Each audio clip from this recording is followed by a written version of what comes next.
L'arrivée d'un nouveau bébé dans une famille, c'est toujours des moments qui sont joyeux et positifs. Mais quand vient le temps d'organiser ce qu'on va avoir de besoin pour l'arrivée du bébé, c'est pas toujours simple de s'y retrouver à travers tout le matériel qui est disponible dans les rayons des magasins. Aujourd'hui, je vais vous parler des différents types de suces et des avantages et des inconvénients de chacun des sortes qui sont disponibles en magasin pour que vous puissiez faire un choix éclairé. Moi, c'est Pierre-Anne Lacroix et je suis ergothérapeute. Mon rôle, c'est de vous parler du développement du bébé pour que vous fassiez des choix en fonction de ce que vous allez utiliser comme matériel pour stimuler vos enfants.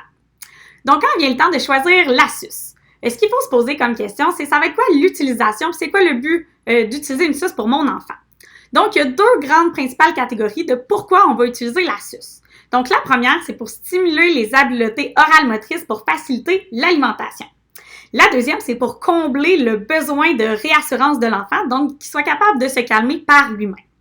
Donc, si on prend la première situation, qui est d'aller stimuler la bouche du bébé pour que l'alimentation soit plus facile, ça, je vous en parle davantage dans mon vidéo précédent, qui est par rapport à l'alimentation, à l'allaitement maternel et l'utilisation de la suce.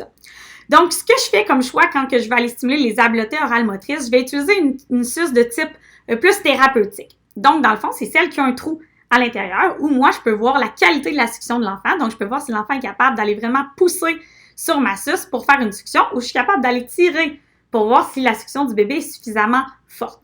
Donc, si on veut travailler les habiletés à l'alimentation, c'est ce type de suce-là que je vais choisir.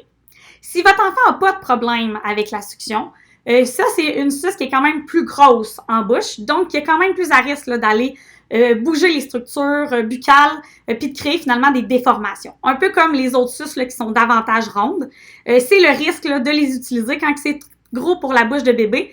Bien, c'est sûr que ça va aller bouger puis ça va aller s'appuyer sur plus de structures buccales. Donc, si le but, c'est vraiment de la réassurance puis d'apprendre à bébé à s'auto-réguler, parce que ce qu'on sait, c'est qu'au niveau de la bouche, il y a beaucoup de récepteurs sensoriels qui aident à l'autorégulation. Je vais y aller davantage avec une suce orthodontique. Donc, la suce orthodontique, c'est celles qui sont plus aplaties parce qu'elle va prendre moins d'espace dans la bouche du bébé. Donc, la succion va faire que ça va aller moins s'appuyer sur les structures buccales de l'enfant. Donc, il y a moins de risque de déformation.